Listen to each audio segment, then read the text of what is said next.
Sejam bem-vindos, médicos do futuro, ao The Health Tech Show. Hoje é o nosso primeiro episódio e eu tô muito feliz com o nosso convidado, mas primeiro eu vou me apresentar. Meu nome é Bianca Miranda, eu sou fundadora da startup Health Tech Brasil e agora do nosso novo podcast, onde a gente vai falar um pouquinho sobre saúde digital e também metaverso, que é o que a gente faz na Health Tech Brasil. Então, sem mais demoras, eu vou apresentar aqui nosso convidado, mais do que especial, vou deixar ele falar por que eu considero ele uma pessoa tão especial e, além disso, se apresentar, por favor. Olá, pessoal. Prazer estar aqui no Health Tech Show, o primeiro desses episódios de podcast. É a primeira vez que eu estou participando de um podcast, está sendo muito legal. E mais legal ainda porque é a minha filha que está sendo a host desse podcast. Então, eu sou pai da Bianca, né, da doutora B. Eu sou um médico, cirurgião vascular. Eu estou formado há 34 anos, então já sou quase um vovô da medicina. E há 30 anos exerço a especialidade de cirurgia vascular. Então, é legal, porque essa oportunidade da Health Tech está sendo quase que um sonho antigo, né? Porque eu sou muito ligado em tecnologia. Eu acho que não é à toa que essas meninas cresceram tão influenciadas por tecnologia, e agora a gente materializa isso na forma da Health Tech Brasil.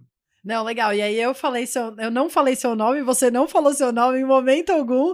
E eu quando eu tava vindo pra cá, eu falei, mas e agora? O que eu vou falar? Eu falo Robson ou eu falo pai? Porque eu não sei, eu realmente não sei. Então, o nome desse médico há 34 anos na área é Robson Miranda.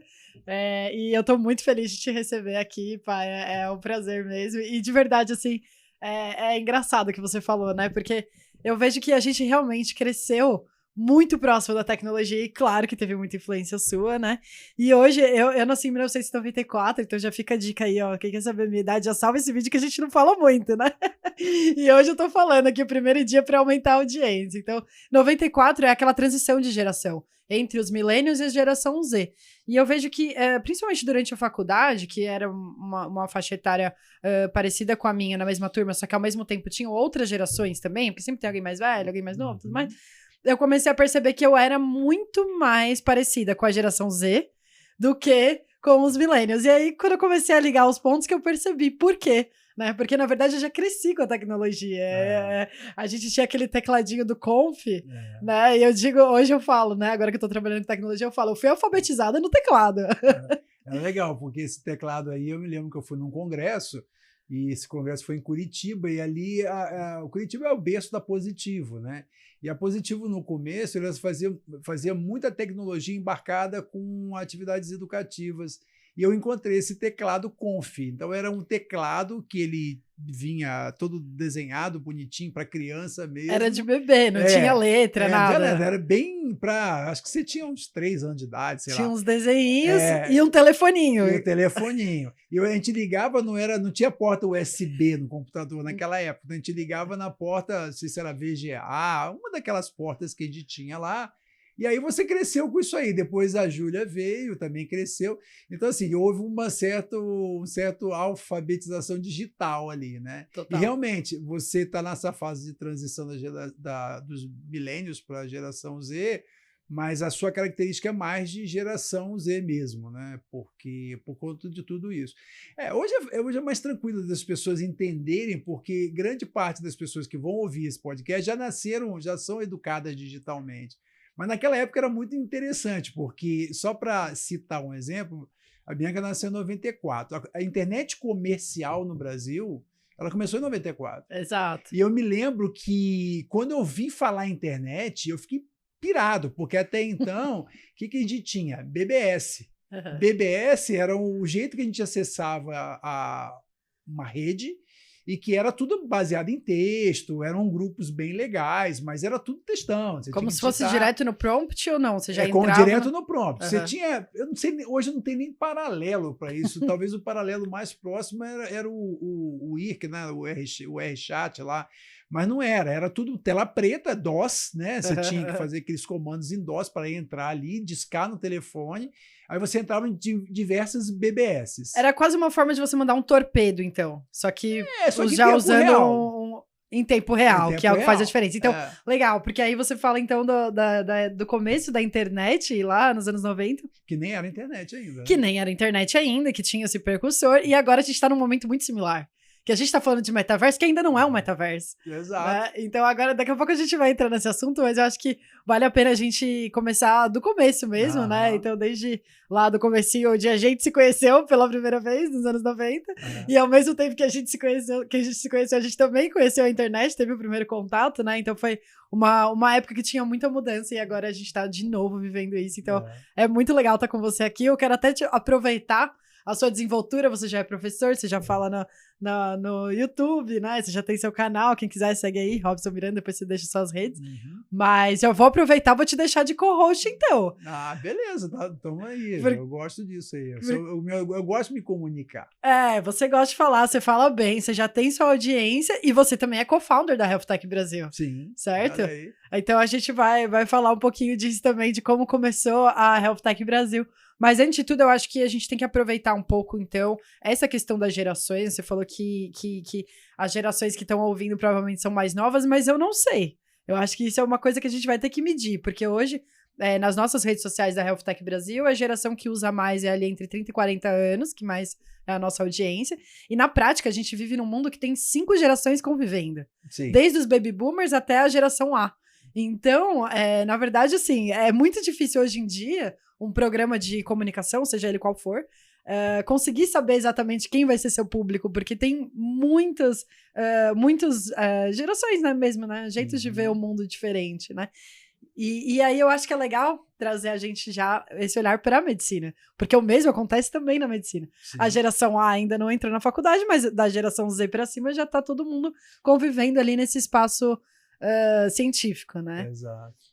E é interessante porque toda essa evolução, o fato de a gente estar numa interação de várias gerações, a gente começa a perceber as facilidades e as dificuldades de cada um e tentar fazer um mix disso aí e um produto ou produtos que sejam interessantes para todos, né? Exato. Então a gente percebe que, ao mesmo tempo que você tem uma evolução tecnológica muito grande, na medicina, na informática, nas comunicações como um todo, dentro da medicina existe um problema que é a adoção.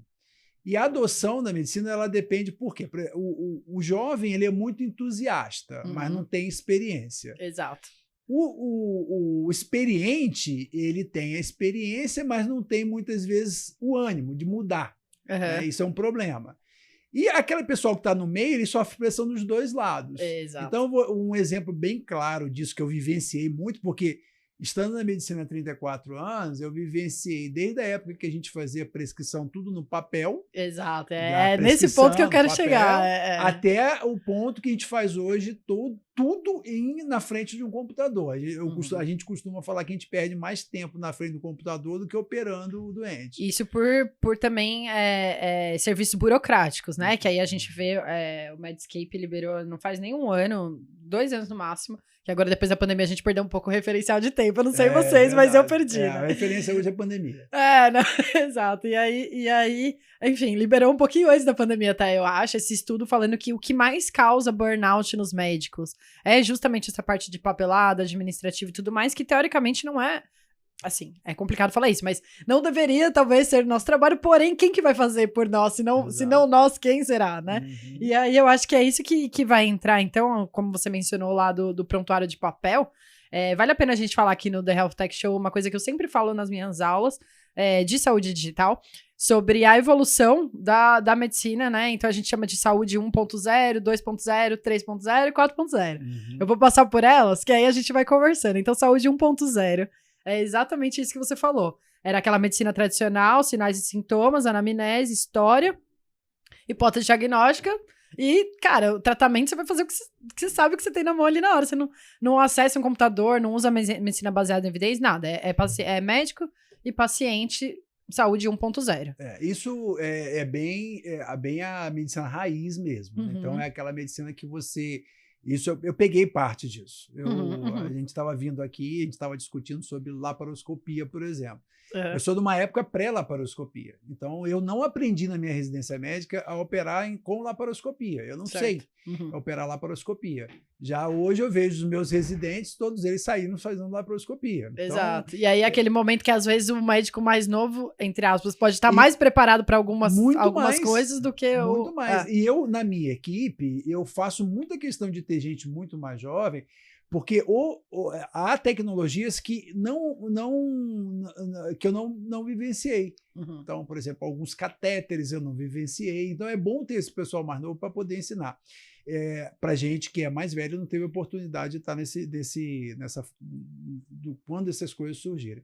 E nessa época da medicina 1.0, era realmente tudo muito braçal. Mas você sabe que é um pouco perigoso a gente falar nessa época, porque agora você sabe que semana que vem eu tô indo fazer o serviço voluntário. Ah, sim. Estamos na mesma época, mas ainda existe medicina 1.0, saúde 1.0 em muitos lugares do mundo, né? E aí, a gente que tá acostumado a trabalhar em grandes cidades, cara, é chocante, assim, você chegar e você não ter um exame, você não saber o que enfim, você tem que ser na clínica só pura para ali, né? contextualizar, a Bianca está falando isso porque semana que vem ela vai para uma aldeia indígena e vai fazer um trabalho médico-social lá e é isso aí. Ela é medicina raiz, a prescrição que você faz é verminose, pior que prescrição, arterial. Assim, na verdade você vê o que tem lá, né? E vê o que dá para fazer. E nesse contexto específico da população indígena, né? Porque eu acho que tem outros contextos também que a saúde 1.0 ainda é presente, mas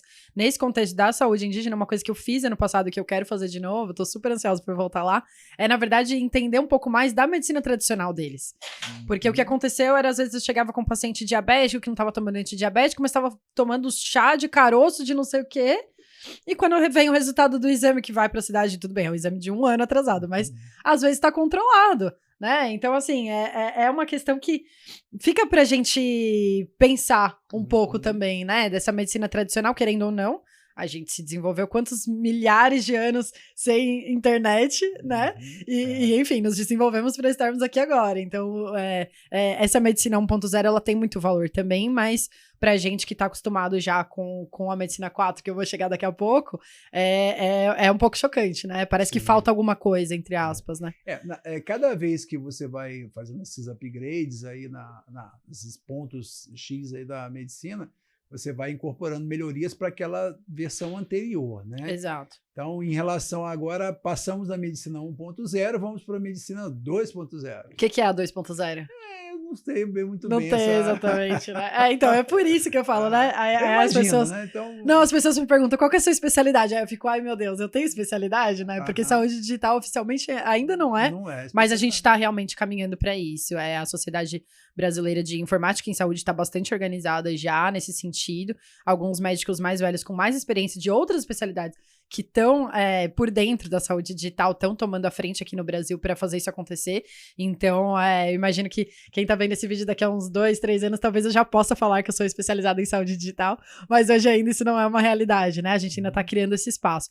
E aí a saúde 2.0 é exatamente esse momento onde o computador entra na sala do médico, porém ele ainda não é conectado com os outros sistemas. Então você usa aquele computador para fazer um prontuário ali, registrar uma coisa de uma forma mais automática, mais que dure por mais tempo, porém ainda sem as integrações. E isso é o que a gente vê em realidades até aqui em São Paulo. Sim, sem dúvida. Em muitos lugares ainda é assim, você ainda usa o computador só para aquele computador que já tem sua validade, mas ainda não tem tantas funcionalidades quanto que é capaz de um computador fazer. E aí eu queria saber de você. Aí eu vou falar a minha experiência com essa 2.0. Quando que foi a primeira vez que você viu um computador na prática clínica? Assim? Mas a minha história é até bem interessante, porque o que acontece? Quando eu acabei a residência médica em 1993, e quando eu acabei a residência, eu sempre quis trabalhar em consultório, eu sempre quis ter meu consultório privado. Eu trabalhava em hospital, mas eu entrei para trabalhar com um grupo de colegas que tinham um consultório muito grande lá em São Bernardo. E quando eu cheguei para trabalhar, era um consultório grande, com um movimento absurdo de pacientes. Eles tinham uma clientela muito grande, já bem estabelecida, que eles são de 5 a 10 anos mais velhos que eu. E aquela rotina chegou num ponto do consultório que eles não tinham mais onde guardar ficha médica. Exato. E a ficha médica... Desculpa te cortar, mas quanto hospital pegou fogo? Por causa, e aí, quando chegava o fogo no papel, Exato. e aí alastrava. Tudo bem, tem as máquinas, tudo mais, mas parece que o problema realmente era o papel. Era quando chegava no arquivo em papel É um combustível. Exato. E não sei se todo mundo sabe, mas um prontuário médico ele tem que ser guardado por 20 anos. Uhum. Então, se você fecha um hospital hoje, você tem que guardar aquele prontuário médico por 20 anos. Uhum. Mas imagina uma clínica com um movimento muito grande que hoje, que a gente foi herdando, todos os pacientes, mesmo a gente não trabalhando juntos mais, mas hoje nós acabamos herdando fichas médicas um dos outros. O meu cadastro na minha clínica tem 200 mil pacientes. 200 mil. Imagina 200 mil fichas hoje guardadas na minha clínica. É impossível. Não, 200 mil fichas de quantas páginas, né? Porque um prontuário nunca tem uma página só, né? Então, imagina isso. Então, quando eu cheguei ali, eles já começavam a vivenciar os problemas de não ter espaço para guardar a ficha médica. Uhum. Sem contar o fato, quando o paciente chegava, pegava o nome, ela ia lá, tinha que ter arrumar por ordem alfabética exata, senão você não acha a ficha.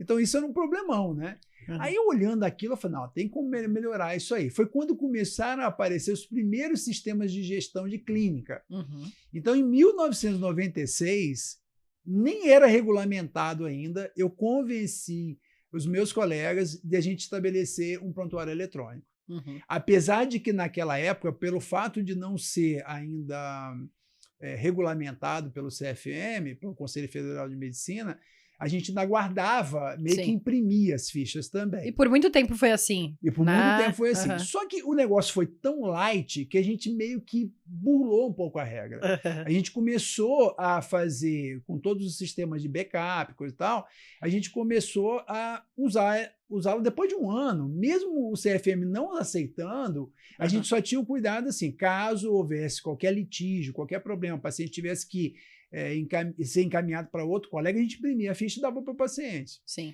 O fato é que, para isso, funcionou muito bem, mas você precisava de quê? Uma rede. Uhum. Porque um sistema de um consultório não funciona em rede. Então, em 1996, eu montei minha primeira rede no consultório. Caramba. É a primeira rede de um jeito que eu acho que ninguém sabe mais como é que faz isso, chama uma rede ponto a ponto. É isso que eu ia falar, eu não sei como que se monta uma rede. Então, tipo, um negócio a rede ponto a ponto é assim, você imagina você ter 5 computadores. Hoje, quando você tem uma rede, as redes hoje são ponto a ponto, a internet é uma rede ponto a ponto. Sim, sim. Mas naquela época, a rede ponto a ponto era uma coisa muito primária, era a primeira redinha que você podia colocar. Você circulava um fio por toda a clínica, né? E por cada saída para computador, você colocava um Tzinho, um hubzinho de cabo, era um cabo coaxial, nem era esse cabo CAT5 que a gente tem agora. Eu já não sei mais, tô falando então, muito nome de cabo. Muito o cabo coaxial é um que você tem que enroscar e plugar na placa de rede. É mais ou menos com aquele de televisão, exatamente. Legal. E aí, o que a gente fazia? Eu fiz essa rede, montei, comprei um kit, vendi um kit desse, passei cabo na clínica toda, e sob o olhar crítico e descrédito geral dos médicos mais antigos. Com certeza. O fato é que em um ano a gente já estava completamente acostumado àquilo. Compramos um programa, não tinha um servidor, aí aquilo começou a funcionar muito bem. Então, naquele momento, a gente viveu, em 1996, o começo do 2.0, pelo menos na minha realidade da clínica. E nos hospitais? Não tinha. Sim, quando que foi? Porque eu imagino que, assim, uma clínica pequena é mais fácil, entre aspas, de você burlar e começar um negócio novo, porque, enfim, é uma clínica pequena. Agora, um hospital, realmente, ele tem muito mais, a Anvisa pesa muito mais, né? Tem muito mais regulamentação e tudo mais. Você lembra quando que foi a primeira vez que você entrou no hospital e tinha um computador? Eu lembro. Os hospitais já tinham computadores, mas muito assim, farmácia, estoque, mas nada da área clínica. Certo. Da área clínica eu não vou me lembrar exatamente o ano, mas foi, se eu não me engano, foi na época que eu estava operando muito e já tinha uma equipe dentro do Hospital do Coração aqui em São Paulo, ali que começou. E o grande problema foi da hora que a gente começou a ter que fazer descrições cirúrgicas no computador. Isso eu me lembro que aonde foi mais crítico foi no Hospital Brasil, lá em São Bernardo, porque foi em Santo André. Foi o primeiro hospital que na época não era da rede DOR, eles eram hospitais separados, foi o primeiro hospital que resolveu investir em prontuário eletrônico. Foi uma chiadeira. E eu não vou negar que até eu fui contra. É mesmo? Mas por que eu fui contra? Porque o problema, quando você... Eu já trabalhava com sistema informatizado na minha clínica, já fazia muito tempo, eu já tinha trocado o sistema, a rede já não era mais ponta a ponta, eu já tinha instalado uma rede com servidor, eu tinha um servidor na minha clínica. Então, assim, eu já estava acostumado com isso. Qual é o problema quando você instala num hospital? O hospital, ele te empurra. Eu falo, ó, você tem que aprender isso até mês que vem, e você vai usar no outro mês obrigatoriamente. Então você via um pessoal assim um pouco mais antigo, que não estava acostumado, e aí ficava nervoso porque não conseguia.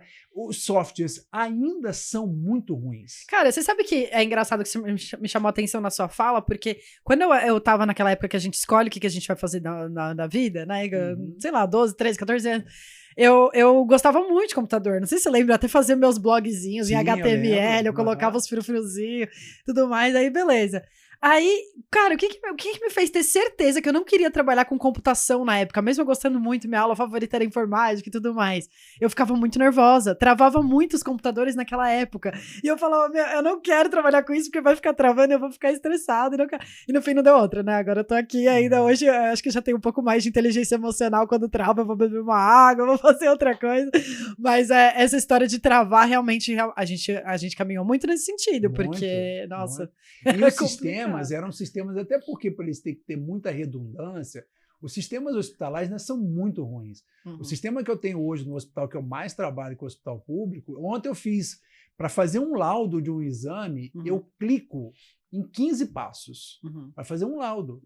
Então, assim, aí depois, para fechar aquele prontuário, eu ainda levo mais 6 cliques. Então, ou seja, para eu abrir um prontuário, fazer um laudo e fechar o prontuário, são 20 a 30 cliques. Isso é absurdo. A gente toma muito tempo fazendo isso. Não, é muito legal você falar isso, porque a gente vai ter um outro episódio só para falar de produto, e a gente está nesse momento na Health Tech Brasil de desenhar um produto, né? E a experiência de usuário realmente faz toda a diferença. Então, a gente conversando aí com quem está no mercado, a gente vê que, na verdade, a maioria das questões que os gestores têm é realmente em relação à experiência de usuário dos produtos que existem hoje no mercado, não só de prontuário eletrônico, mas de outros também. E eu vejo que o prontuário eletrônico, ele tem uma complexidade um pouco maior, que agora, talvez, com o desenvolvimento das tecnologias envolvidas no metaverso, com certeza vai melhorar bastante, que é a questão da complexidade da tecnologia de nuvem. E aí a gente já entra na saúde 3.0. Porque a saúde 3.0 é isso. Então, o computador ele não está mais sozinho na sala do médico, ele está agora conectado com outros sistemas do hospital, e às vezes, eventualmente, até fora. Teve a questão de surgir as padronizações de imagem, então, os PACS, o DICOM, para a gente poder, enfim, ter essa troca dentro da nuvem. E aí, isso sim é já o 3.0, né? A saúde 3.0.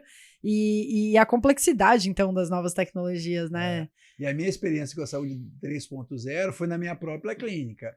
Como eu faço exames de imagem, eu sempre me incomodou muito o fato de eu ter que imprimir exames.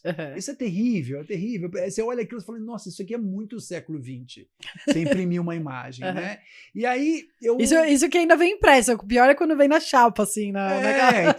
Hoje, praticamente, os hospitais praticamente aboliram. Porque aquilo ali, aquelas chapas que a gente fazia, botava no negatoscópio para ver. Eu particularmente gosto muito daquelas imagens. Todo mundo gosta, pô. Todo mundo que quis ser médico um dia queria colocar um raio-x ali no... É muito legal. Mas hoje, o que acontece? Economicamente é inviável, porque cada placa daquela que a gente faz os raios-x, que a gente via antigamente, ali você tem sais de prata. Então, o filme de raio-x é caro porque tem sais de prata. É mais caro do que parece. Só um dado assim, histórico paralelo da medicina. Da época que eu fazia residência médica, todos os nossos exames vasculares eram com chapa raio-x, arteriografia com raio-x. Então, a gente ia fazer uma arteriografia de membro inferior, você gastava umas 5 ou 6 chapas, né, para uma perna só. O que hoje é feito pelo tomógrafo. Hoje, não. Você pode fazer uma angiografia digital. Hoje, a angiografia digital por diagnóstico é difícil você usar. Você quase não usa mais.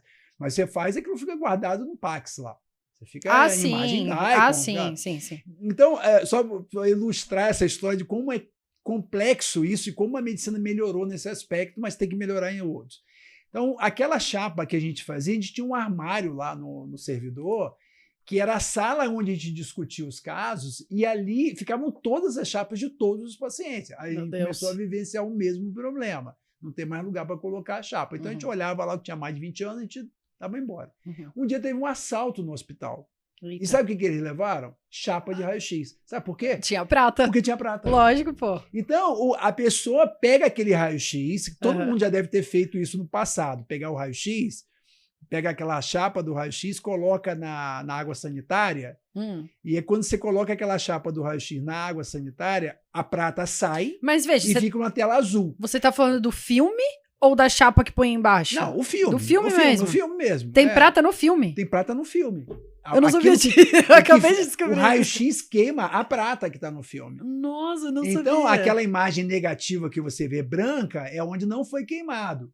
Então, aquilo ali são sais de prata. Então, quando você coloca aquela imagem do raio-x, aquela chapa mesmo que você pegava, e você põe na água sanitária, todos aqueles sais de prata descem, fica no fundo ali do recipiente, e aquele plástico que é onde é impresso a imagem, ela é azul. A gente usava até para fazer... É igual carbono, papel carbono? Não, é um azulzinho transparente. É como se fosse um celofane azul. E a gente usava aquilo para fazer retroprojeção. Então, sim. Em vez de você comprar aquele coisa caro, você botava aquilo na água sanitária, saía aqueles sais todo, que a pouca quantidade não adianta. Então, agora você pega lá, você tem um monte. 1 tonelada de chapa, aquilo aí já dá umas gramas de prata. Não, porque você tá falando assim, eu já tô me arrependendo de todos os raios-x que eu joguei fora. Mas é pouco. Não, tem que ser tonelada. Então o cara entrou no hospital, assaltou o hospital levando só raio-x, porque o raio-x tem prata e a pessoa usa aquilo de alguma forma. Entendeu? Da mesma forma que o pessoal rouba hoje fio de cobre, então roubava as pratas. Então, isso mudou muito. Hoje, você economiza muito. A questão ambiental também é muito importante. Com certeza. Então, tudo bem, você não usa prata, você não usa plástico, você não gera lixo, mas você também tem um custo computacional energético. Tudo bem. Mas eu acho que, no final, a quantidade de dejetos é menor. Sim, porque veja que o custo energético ele é uma questão também de progresso e adaptação. Hoje a gente ainda tem muito dependência da energia gerada por carbono. Mas conforme a necessidade energética do planeta vai aumentando, agora com esse negócio de blockchain, então, não precisa nem entrar. O que é um Pax e um Diacon do lado da blockchain? Exatamente. Entendeu? E aí, assim, conforme a necessidade de... essa é a minha visão otimista, né? Quem me conhece, quem tá me conhecendo agora sabe que eu sou bastante otimista. Mas eu vejo que quando a gente começa a aumentar essa necessidade energética, tem uma movimentação também do próprio mercado, das próprias pessoas, de tentar achar vias, enfim, renováveis, né, de fornecer aquela energia. E eu vejo que aqui no Brasil a gente tem muito potencial para isso, né? Eu falo que se eu não estivesse empreendendo no que eu sou apaixonada, que é realmente saúde digital, com certeza eu estaria indo para esse lado de sustentabilidade, de energia, porque aqui no Brasil eu vejo um potencial muito grande, tanto para energia eólica quanto para solar, hidrelétrica. A gente tem, nossa, milhões de possibilidades. E isso vai ser um parceiro muito grande nessas tecnologias que consomem muita energia. Então, voltando à história do Diacon, então eu montei com software livre lá na clínica. Eu já tinha um servidor que eu não estava usando, porque hoje os meus sistemas de computador, meus sistemas de prontuário eletrônico já são todos na nuvem.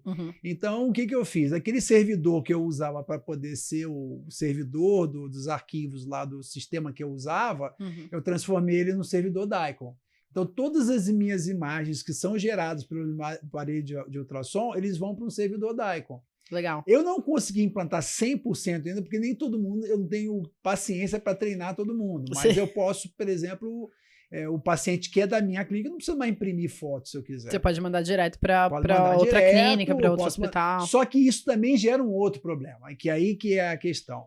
É inconcebível hoje, na minha cabeça, é inconcebível, com o nível de tecnologia que a gente tem, eu ter que, por exemplo, entrar no site de um laboratório para pegar o resultado do exame. Eu acho que isso vai mudar bastante também daqui a pouco. Tá demorando muito. E aí isso eu nem ia direto para 4.0, mas eu vou, então a gente termina 4.0 e depois a gente volta no assunto do ultrassom, que eu acho que é bem interessante também. Foi uma tecnologia disruptiva que você pegou desde o começo, eu acho que vale a pena a gente falar do ultrassom.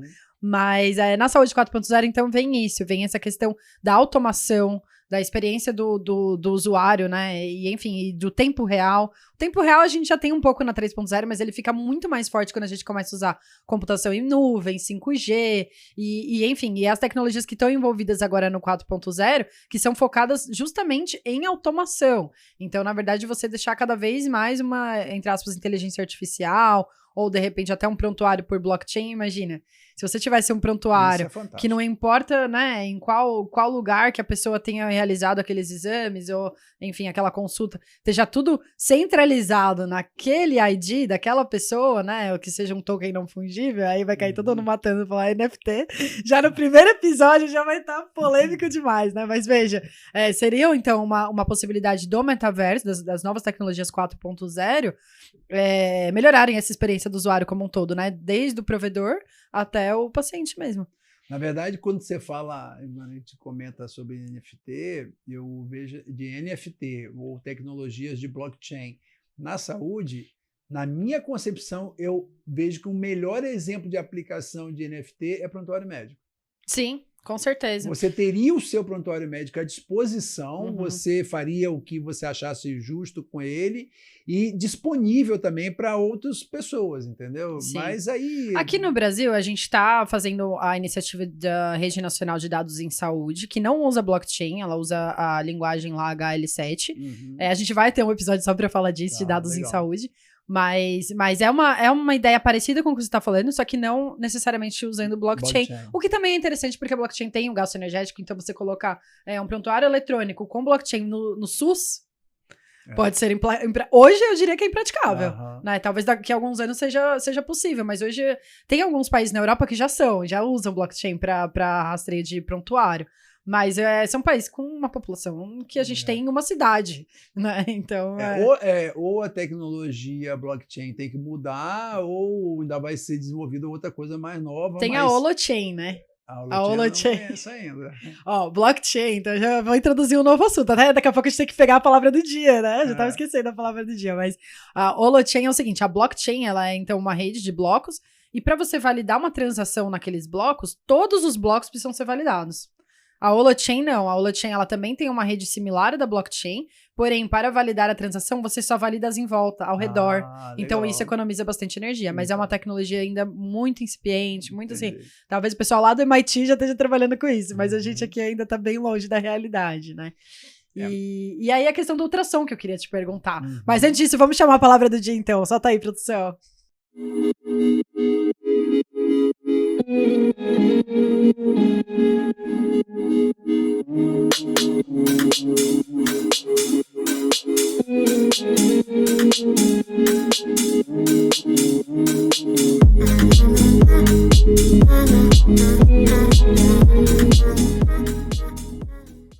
Então a palavra do dia é metaverso.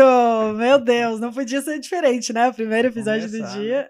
Então, o que é o metaverso? Você quer dar o seu primeiro palpite antes de eu falar?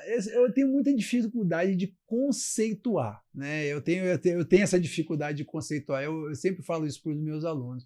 Toda vez que você tem que conceituar alguma coisa, você enclausura aquela palavra, ou aquela situação, ou aquela coisa. Então, assim, o que eu entendo por metaverso?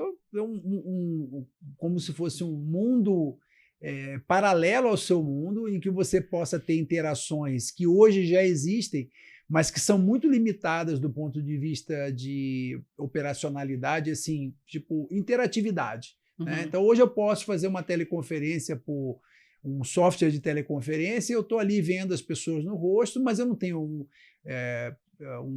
uma reação, eu não, quer dizer, tem uma reação visível, mas eu não tenho, por exemplo, mudança de som, eu não tenho interação. Uma das coisas que mais me impressionou quando você começou a fazer coisas no metaverso e me obrigou a comprar um óculos de realidade virtual. Não obriguei ninguém. Foi a questão do som. Isso me impressionou muito. Você viu o vídeo que eu gravei ontem? Eu gravei do Oculus Quest 2. Então, achei fantástico aquilo, porque a gente já teve várias interações, né? Então, por exemplo, você está num lugar, num ambiente virtual, ali em um dos metaversos disponíveis hoje. Então, eu estou aqui, você está aqui, eu estou ouvindo o som. Se eu vou para o seu lado, eu ouço o som vindo mais do lado de um lado do que do outro. É o áudio 360 que a gente chama, eu vou mais distante, o som fica mais baixo. Se alguém se aproxima de mim, eu estou vendo que ela está falando comigo. Legal. O fato de eu poder virar e falar com uma pessoa que está atrás de mim, ou você virar para o outro lado e falar com outra pessoa, me movimentar no ambiente, ter experiências de manipulação tridimensional com algum dispositivo. Então, o que eu entendo por metaverso é isso. Né? Isso talvez possa ser uma ideia ainda muito incipiente do que eu vivenciei, talvez dê um conceito mais amplo, mas o que é importante aqui, que eu acho que é muito importante, é tirar esse conceito de que metaverso é igual ao produto da Meta, né? Só acho que isso que é importante. Não, é porque quando eles mudaram o nome da empresa, né, então automaticamente eles puxaram o hype que vai ser o que vai trazer o que a gente chama de adoção em massa, né? Porque toda a tecnologia, ela passa por aquele... por um ciclo de desenvolvimento, digamos assim. Então tem os primeiros, as pessoas que fundam, e são tipo, antes dos early adopters, as pessoas que são realmente, né, raiz daquela tecnologia. Depois vem os early adopters, e aí começa a ter, então, a progressão, cada vez mais pessoas usando até o momento que todo mundo vai usar. Que nem hoje todo mundo tem um smartphone, uma televisão dentro de casa. Então, quando começou a primeira televisão, não era todo mundo que tinha. Você mesma, quando você era criança, você era dessa época, né? Então, tinha botão aqui na frente. Exato. Aí você imagina que, não sei, uma grande emissora de televisão do nada muda o nome dela para televisão, entendeu? E aí todo mundo naturalmente vai querer, né? A gente tem outras marcas que têm essa identidade de produto de LED. Então, exato. E aí, então, o que me chamou a atenção na sua fala primeiro, realidade paralela, né? Não necessariamente. Então, realmente, o metaverso ele é difícil de conceitualizar, porque ainda é uma coisa muito nova, que na prática ainda está sendo construída. Então, é a mesma coisa que você perguntar para alguém lá nos anos 80 o que é a internet.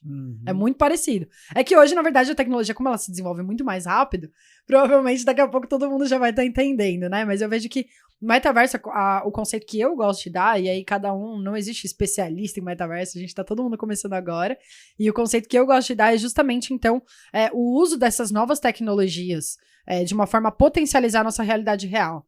Então, não necessariamente a gente precisaria ter uma realidade paralela. A gente poderia ter um holograma aqui agora, que inclusive eu vou querer trazer, eu espero que dê certo, né? E isso, por si só, já seria talvez um metaverso, né? Porque você tá trazendo um pouco daquele elemento do phygital, né? De misturar o digital com o real, mas também existe a versão né, do metaverso totalmente excludente do mundo real, que é uma realidade virtual, né? Inclusive, no próximo programa a gente vai falar de realidade virtual aqui com o Murilo.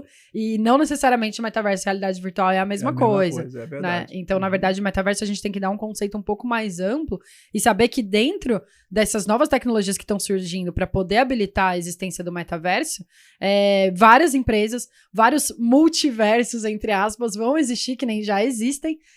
E tudo isso, na verdade, o metaverso será uma junção de todas essas tecnologias, né? Então, eu gosto de contextualizar dessa forma. Só antes da gente chegar no ultrassom, eu queria te fazer uma pergunta em relação à fundação da Health Tech Brasil. Quando eu ainda estava lá em Dallas. E aí, isso é uma história que não é todo mundo que sabe. Então, agora no podcast a gente já pode falar, né? Quando eu estava em Dallas, eu tive uma ideia maluca, né? Para entrar numa competição lá na pitch competition deles. E antes de mostrar pro meu chefe, mostrar pra universidade, para entrar na competição, eu tive um momento de tomar a decisão se eu ia realmente apresentar aquela ideia ou se eu ia levar aquela ideia como mais uma maluquice, deixar na gaveta ali e continuar vivendo o meu dia a dia de pesquisadora, né? E aí a primeira pessoa que eu liguei foi você, pra contar a minha ideia. Eu queria saber exatamente o que você achou, assim, naquele momento, quando eu te contei a ideia pela primeira vez, o que você pensou, assim? Eu achei a ideia fantástica, maravilhosa, mas ao mesmo tempo cair a realidade, né? A realidade é que talvez fosse muito difícil de fazer aquilo que você tinha proposto a fazer. Eu fiquei muito empolgado, mas eu fiquei mais empolgado com a possibilidade de você conseguir fazer lá nos Estados Unidos. Sim. Porque aqui no Brasil ia ser muito difícil. Tanto que eu tive que pivotar. Exato. Então, a ideia original que você teve era fantástica, de aplicabilidade, que eu acho que em algum momento vai ter, mas precisaria de um lugar que comprasse essa ideia, talvez uma empresa, alguma coisa, porque ia ter que investir muito dinheiro ali, né? Isso, e eu vejo que, na verdade, a própria maturidade dos hardwares e até das ferramentas de software pra gente elaborar aquela ideia, né? Então, quando eu comecei a tentar executar, ainda estava um pouco antes da hora, né? Sim. Mas, na verdade, eu lembro que desde o começo, então, logo de cara, vocês já gostaram muito. Eu apresentei pro meu chefe, ele gostou, o departamento de tecnologia gostou. Falei, caramba, então vamos, né? E aí depois, né, veio o balde de água fria que realmente não estava na hora de mercado da gente fazer aquilo acontecer, mas eu sei que desde o começo, assim, da fundação da Health Tech Brasil, desde a primeira sementinha de ideia, você já estava totalmente envolvido, né? E aí agora, então, vamos entrar na sua área de ultrassom, que era uma máquina totalmente inovadora. Quando que você começou a mexer com ultrassom? Ultrassom, eu me lembro, vou contar a história, como é que eu entrei nessa história de ultrassom. Eu me lembro que quando eu estava na faculdade, eu fiz a minha faculdade no interior do Rio de Janeiro. Era uma cidade que é uma cidade, inclusive, que eu nasci, eu voltei para lá para estudar lá, e eu me lembro que tinha um aparelho de ultrassom. Então, eu entrei na faculdade em 1983 e vim para São Paulo em 1987 fazer o internato aqui. Então, lá só tinha um aparelho de ultrassom, na cidade inteira. Então, quando tinha que fazer um ultrassom obstétrico, por exemplo, o chefe da cadeira tinha que autorizar. O resto era tudo muito raiz. Quanto que custava uma máquina? É que assim, na época era outra moeda ainda, mas né? a gente pode basear em termos de dólares, né? Então, dólares, considerando toda a inflação em dólar também, mas eu me lembro que a primeira máquina de ultrassom que a gente comprou já em 1994, nós pagamos $200 mil. Eita! Era muito dinheiro, entendeu? Tanto é que quando a gente vê hoje o preço do ultrassom em dólar, você fala, nossa, ainda mais agora, né? Então, assim, a gente pagou $200 mil. Foi um sufoco para pagar aquele negócio. Então, quando eu vim para São Paulo, eu já vi que já tinha um ultrassom com mais tranquilidade. E já no internato, eu morava com alguns colegas. Um desses colegas fazia radiologia e o outro colega fazia urologia. E esse colega que fazia radiologia, ele era hoje, muito só fazer um parênteses, são as duas áreas que mais estão envolvidas com tecnologia hoje, né? Sim, exatamente. Urologia e radiologia. A radiologia, esse colega que era meu colega de internato, que já era, inclusive, da minha faculdade, ele era muito inteligente. Aquele cara que você fala assim, cara, esse cara é muito inteligente. É igual o Murilo que vai vir aqui semana que vem. Legal. E ele sempre disponibilizava, Robson, por que você não vai lá ver uns exames depois que acabava a sua parte no internato? Eu acabava meu final do dia, eu ficava vendo ele fazer ultrassom, eu achava aquilo muito legal. Bom, passou o tempo, entrei numa residência cirúrgica, e durante a minha residência começou a aparecer um negócio chamado ultrassom Doppler. Que já tinha para a parte de coração, mas não tinha para a parte de vasculares. Nós estamos falando em 1992, por aí foi quando começou a aparecer isso aqui no Brasil. Coração seria o eco, né? O eco só para já tinha, talvez já ter era algum bem leigo estabelecido, é a parte de ecocardiograma que faz o Doppler do coração. Mas o Doppler das artérias, da perna, das veias, isso era novidade. Até nos Estados Unidos, começou a ficar popular lá para 1990, por aí começaram a sair os primeiros artigos disso aí. Bem recente. Bem recente. Em 1992, eu tive contato porque um dos nossos assistentes do Hospital do Servidor tinha contato com um colega que tinha acabado de voltar dos Estados Unidos que aprendeu isso lá. E a gente levava alguns pacientes do servidor para fazer exame lá no INCOR. E eu olhava aquele negócio e falei, meu Deus, isso aqui você está vendo circulação em tempo real. Isso que eu ia falar. Era impressionante. A ultrassom, ele traz o que hoje a gente fala muito no metaverso, que é uma coisa essencial para a gente poder falar que aquilo é metaverso, que é a renderização em tempo real. Se não tiver renderização em tempo real, não é metaverso, assim, entendeu? Entendi. Então, assim, o ultrassom, ele já traz esse elemento de você fazer o exame e renderizar a imagem ali na hora. Isso é muito legal. E pra gente era muito interessante porque qual era o método de imagem vascular que nós tínhamos? Arteriografia, que é um cateterismo que você injeta contraste e saía batendo chapa. Sim. E na nossa época não tinha arco cirúrgico que faz automático. Não, era tudo na mão. Você injetava na virilha do paciente e ia trocando chapa até chegar no pé. Era uma loucura. Eu lembro disso aí, eu falei, caramba, era muito raiz aquilo lá. E aí você fazia uma ponte safena na perna do paciente, você só tinha controle daquilo palpando a perna do paciente. Aí você vai, leva uma parede, você vê o sangue circulando naquela ponte. Eu falei, gente, isso aí é o futuro. Isso aí é o caminho. Sim. Aí acabei a residência, eu nem gostava tanto dessa área, mas lá na clínica, o pessoal resolveu comprar um aparelho de ultrassom. Você gostava de quê? De operar? Eu gostava de operar, muito de operar, e gostava cirurgião, muito dessa né? parte de fazer cateterismo também. É né? todo cirurgião quer. E aí, quando o pessoal da clínica resolveu comprar um aparelho de ultrassom, nós fizemos um consórcio ali, um urologista, um cirurgião geral, um gineco, um ecocardiografista e uma ultrassonografista e nós vasculares. O hospital inteiro para poder comprar ultrassom. Não, foi o hospital, era na clínica, era um grupo de clínica, toda, 6 pessoas, 6 grupos que resolvemos comprar. E ali nós começamos a aprender a fazer ultrassom vascular. E ali para frente foi só alegria, porque mudou completamente a forma como o cirurgião vascular vê o ultrassom, a ultrassom, porque antes era assim, a gente tinha uma imagem muito objetiva, você faz um cateterismo, uma arteriografia, você vê os vasos todos desenhados. E aquele vaso desenhado, você imprime, você mostra para todo mundo. O ultrassom não, é muito dependente de quem faz. Exato. Esse é o grande fraqueza do ultrassom. Você está ali fazendo, você está vendo tudo, mas nem sempre você consegue transmitir essa informação para quem vai receber esse exame. Exatamente. E qual é a minha grande importância dentro do ultrassom vascular no Brasil? E eu não posso negar porque eu tenho essa importância. Foi que antes de mim, quem fazia os ultrassons eram cardiologistas, mesmo os vasculares. Eram radiologistas com Doppler, quem fazia ultrassom com Doppler. Eram os cardiologistas, os radiologistas. E esse pessoal não era cirurgião. Não foi ele que operou a safena, então não faz muito sentido. Eu acho que a grande sacada para mim foi eu ter trazido o ultrassom vascular para o intraop.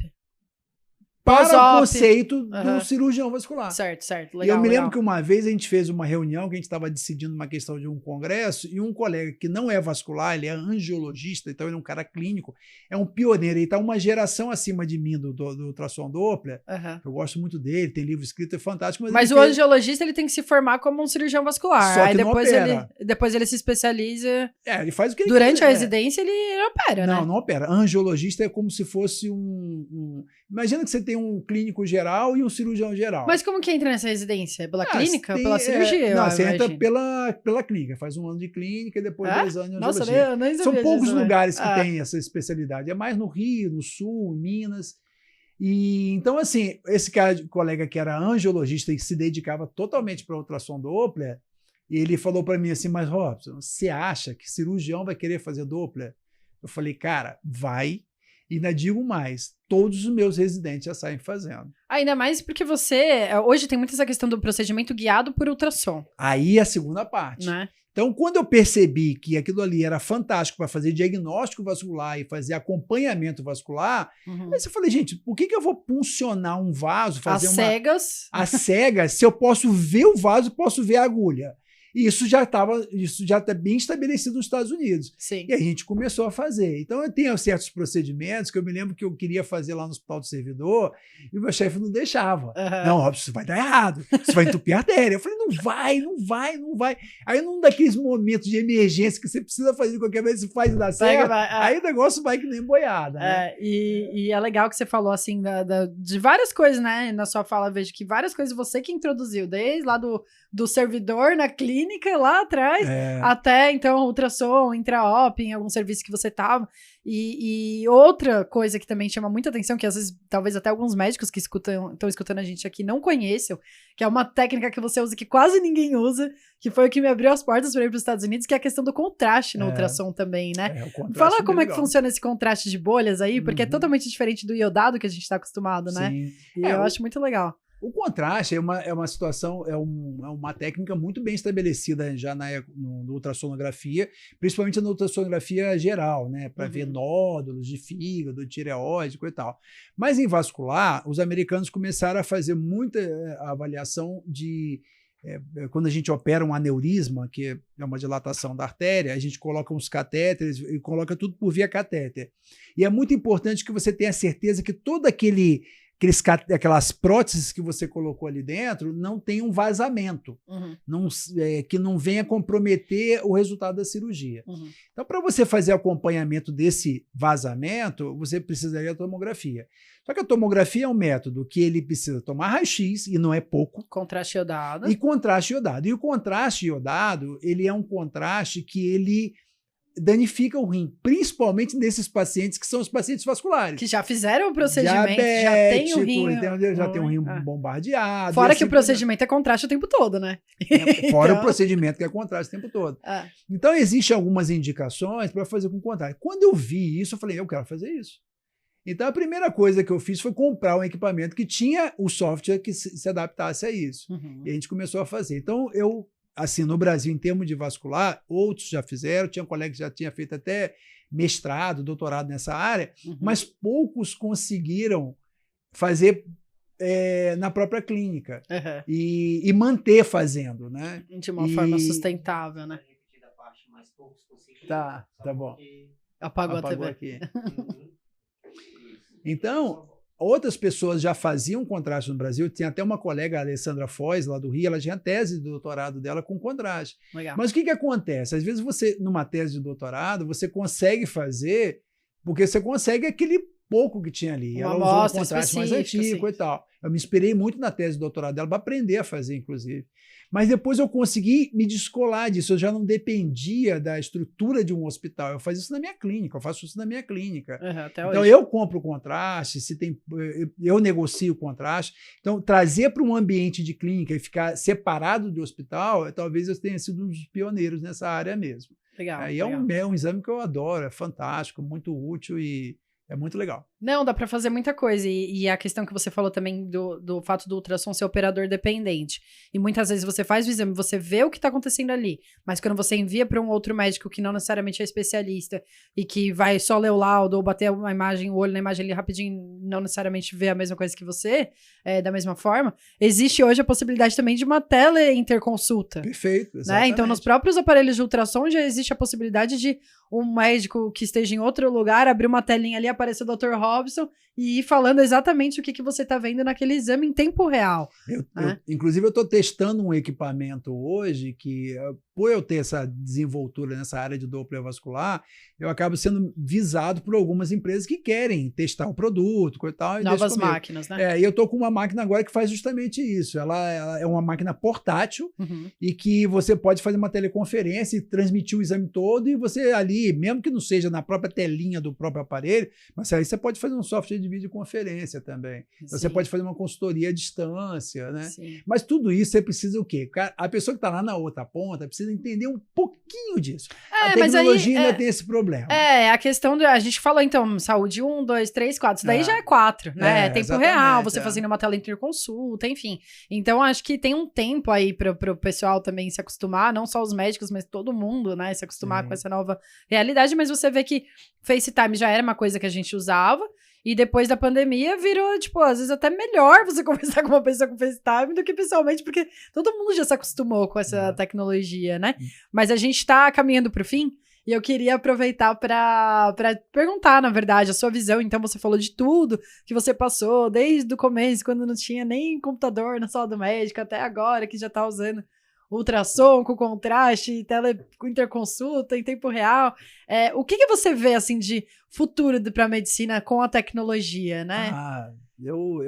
Nesse ponto eu tenho a minha cabeça bem criativa, porque primeiro, assim, eu acho que a grande sacada da medicina é a inteligência artificial, mas para grande parte das operações. Então, antigamente, hoje você já tem muito de inteligência artificial aplicada para alguns métodos de imagem, principalmente tomografia e ressonância, porque são métodos que são mais fáceis de você reproduzir. Para guiar diagnóstico, você Exato, para diagnóstico. Mas eu vejo que, por exemplo, existem alguns softwares já hoje para procedimentos em ultrassom que já usam inteligência artificial.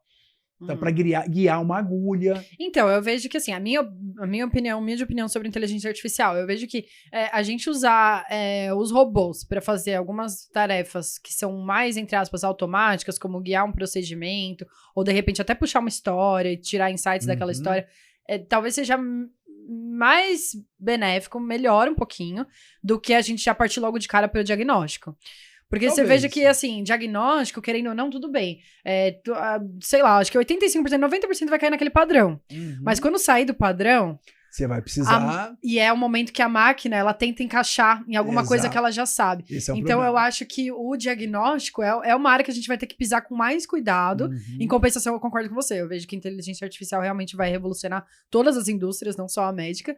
Mas que talvez seja melhor a gente começar, então, com essas ferramentas de suporte à decisão. Exato. De, enfim, automatizar alguns procedimentos, do que, de fato, já cair direto para o diagnóstico, para o tratamento. Porque quando a gente fala em inteligência artificial, a gente imagina o mundo ideal da máquina fazendo tudo diagnóstico, mas não é isso não, pelo contrário.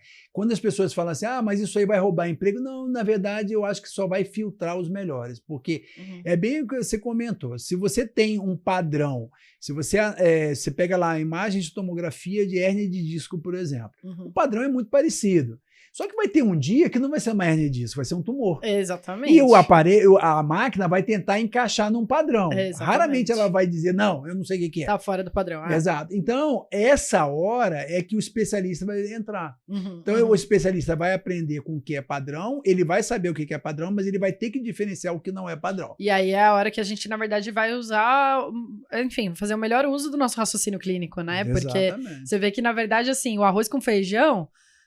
Eu tô na prática clínica há 3 anos. Chega uma hora que eu já canso. Imagina vocês que estão há 30 anos no arroz com feijão. Agora, quando chega aquele caso que é cabeludo, você não sabe o que fazer, é a hora que a gente se empenha pra estudar, que a gente gosta, que a gente, de repente, às vezes até cria um maior vínculo com o paciente, porque a gente se envolve no processo de, enfim, fazer aquela hipótese, né, embasada e ver o melhor tratamento para aquele caso específico. Então, eu vejo que, na verdade, enfim, eu vejo só coisas positivas, assim, e ainda mais na minha área, porque quando você fica muito especializado numa área, você acaba... ficando meio que restrito às análises para aquele segmento. No meu segmento, eu vejo muita melhoria com imagem tridimensional, mesmo em 3D em tempo real, mesmo em ultrassom em tempo real. Acho que isso vai melhorar muito. E também a questão da educação médica, que eu acho que isso vai ser muito que aí é o nosso foco na Health Tech Brasil, né? Acho que a educação médica ela tem muito a ganhar, porque o que está acontecendo hoje? A gente comenta isso muito lá em casa, porque minhas duas filhas são médicas, mas a formação é totalmente diferente. Então, quando eu saí do meu internato, eu já tinha entubado muita gente, eu já tinha passado acesso vascular em muita gente, já tinha feito até cesariana, obviamente, assistido por um assistente que está ali, né? Mas é aquela história, eu saí do plantão, eu saí da faculdade, por mais que eu já estivesse na residência, eu já dava plantão que eu fazia parto sozinho, praticamente. Hoje é tudo regulamentado, né? Então, o aluno não pode mais fazer. O aluno não pode mais, isso é bom porque você gera respeito à pessoa, mas, por outro lado, você também deixa um médico recém-formado extremamente infantilizado e muito limitado. Até porque muitos médicos, eu não fui, né, para prática clínica, eu já fui fazer pesquisa, agora já estou fazendo startup, enfim, mas eu vejo que muitos colegas que se formaram comigo não foram fazer residência. Exato. Então você chega no pronto-socorro, você está fazendo procedimento pela primeira vez, não tem ninguém te assistindo. Exatamente. Claro, o cenário ideal é você ter um preceptor ali de residência, um R+, para te ajudar, mas nem todos os médicos, no Brasil, a gente tem que lembrar que a gente se forma e pode trabalhar. Não é como nos Estados Unidos que você se forma e é obrigado a fazer uma residência. Então, a gente tem que entregar esses médicos prontos para o mercado. Né? E eu agora estou num processo de discussão com o pessoal do CRM, me colocaram lá, acho que eu posso ajudar em alguma coisa. Eu peguei 2 sub-áreas, que é justamente a parte de tecnologia e de educação médica, que são as coisas que eu mais gosto dentro da medicina, assim, paralelo ao fato de trabalhar. E um dado de um ex-presidente do CRM, por conta da demografia médica, parece que só 50% de vagas disponíveis para residência para a quantidade de formandos hoje. Não tenho dúvida. Então, assim, se a gente não mudar esse cenário, você vai ter gente formando ainda com recursos ainda menores. E mesmo o médico da assistência, da atenção básica, ele também precisa fazer procedimento. Exatamente. Eu tinha colocadinho na UBS, então, entendeu? Aí. E aí eu dei sorte, né, que sorte não, foi pensado, mas quando eu comecei a trabalhar, que eu fui para uma unidade básica de saúde que tinha um programa de residência. Então, o primeiro dia, eu fui lá na preceptora, eu falei, vai ser meu primeiro, vem me ajudar, né? Mas, não, enfim, não é a realidade de todo mundo. Sim, exatamente. Né? Então, tem isso. Inclusive, hoje, essa questão dessa residência de saúde pública, de medicina da família, eu achei ela bem interessante nesse aspecto também, porque dá essa visão mais macro do doente regular. Para minha experiência, sim, foi ótimo. Eu acho que se eu não tivesse passado pela unidade básica, eu não teria depois, voltando dos Estados Unidos, ido direto para a porta do pronto-socorro. Eu não sei se eu teria essa confiança. Deixa eu só fazer uma correção que eu falei, o médico sai infantilizado. Quando eu falo infantilizado, não é infantilizado no sentido de experiência clínica. Ah, sim. Então, é essa a ideia. Eu posso falar isso com uma certa propriedade, porque eu lido com residência médica desde 1998. Então, eu vejo a evolução. Menos autônomo, menos independente. Cada vez menos autônomo. Você vê que se eu tivesse sido bem treinado, talvez eu não precisasse ter ido batido na porta de outro médico e falar, vou colocar um DIU. DIU é um procedimento muito simples. Não precisa bater na porta de ninguém, mas eu não tive esse treinamento. Então, na hora que eu fui fazer a primeira vez, eu precisei de ajuda. Né? Então, eu vejo essa fala, quando você fala infantilizado, eu vejo dessa forma. Menos autônomo, menos independente, menos confiante, talvez. Não seja uma forma... porque às vezes a gente fala coloquial, parecendo que é agressivo. Isso é uma coisa legal de falar para as pessoas. Quanto mais gente você fala para o público, quanto maior seu público, mais cuidado você tem que ter com as palavras que você vai escolher. Porque às vezes a gente fala isso num ambiente mais próximo, entre nós, assim, e isso passa batido. Mas quando você fala um público mais aberto, é mais complicado. Tem que esclarecer. E a gente tem percebido isso. Pelo menos hoje, minha relação com a educação médica é mais em nível de residência médica. E a gente percebe isso que quando aparece um residente autônomo, ele chama muita atenção. Sim. Quando ele tem uma certa autonomia, ele é proativo. Hoje, a educação médica ela ficou de tal forma cerceada em alguma liberdade de operacionalidade do médico, que você vê sempre o residente muito esperando o assistente. Eu já atrasei um pouco, ele fica esperando, não vai começando a fazer um exame clínico. Porque querendo ou não, o residente já é médico. Exato, exatamente. Então a gente percebe isso. E essa questão da educação, se a gente puder associar alguns outros fatores que dê um pouco mais de treinamento e que respeite todas essas questões éticas, isso eu acho que é uma coisa que vai melhorar muito com tecnologia, né? Não, acho que sim. A gente acredita muito nisso, nessa questão da educação ser o pilar de uma boa assistência, né? E por isso que a gente focou nesse caminho aí pela Health Tech Brasil, com a sua ajuda e de outros médicos que também são professores que estão na nossa equipe, os desenvolvedores, o pessoal de marketing. Então, graças a Deus, tá dando tudo certo aí na Health Tech Brasil. A gente tá indo no caminho certo. Gostaria de te agradecer mais uma vez por ter vindo aqui. Foi muito legal ter essa conversa com você. A gente conversa todo dia, né? Mas eu acho que o público, eu espero que vocês tenham aproveitado também a história um pouquinho aí da Health Tech Brasil, do desenvolvimento da medicina no olhar do Dr. Robson. E fica de olho todo sábado às 10 da manhã, a gente vai estar aqui no The Health Tech Show. Eu vou aproveitar para pedir para você deixar então suas redes sociais, quem quiser acompanhar a sua história aí com ultrassom, com a área de cirurgia, educação médica, deixa aí para o pessoal as suas redes para eles saberem como te encontrar. Beleza, Bianca. Eu que agradeço a oportunidade de estar aqui. Eu sempre eu brinco lá em casa que eu sempre quis ter um programa de rádio, né? Que quando teve a oportunidade de começar a fazer podcast, meu sonho era fazer um podcast. Então hoje eu estou realizando um sonho aqui, né? Apesar de não ser necessariamente, a minha ideia não era fazer com vídeo, mas de qualquer maneira isso acabava virando áudio também. E é porque eu ouço podcast desde 2010. Então, há muito tempo, quando o pessoal nem sabia o que era podcast, eu já ouvia podcast. Então, hoje está sendo legal para mim aqui também. Eu tenho o meu site, tenho o site do curso, né? Que eu tenho um curso de ultrassom Doppler. Então, é fluxocursos.com.br. No Instagram, o meu perfil é @robsonmiranda_vascular. E no YouTube, que é o meu canal, eu tenho 2 canais, né? Um a parte de clínica e outro com a parte do curso. Então, do YouTube clínico é @robsonmiranda. E da Fluxo Cursos, que é mais relacionado para a educação médica, é @fluxocursos. Então, hoje agora o YouTube facilitou com esse negócio de arroba, né? Então, você põe lá youtube.com, ponto, você chega lá, @robsonmiranda ou @fluxocursos.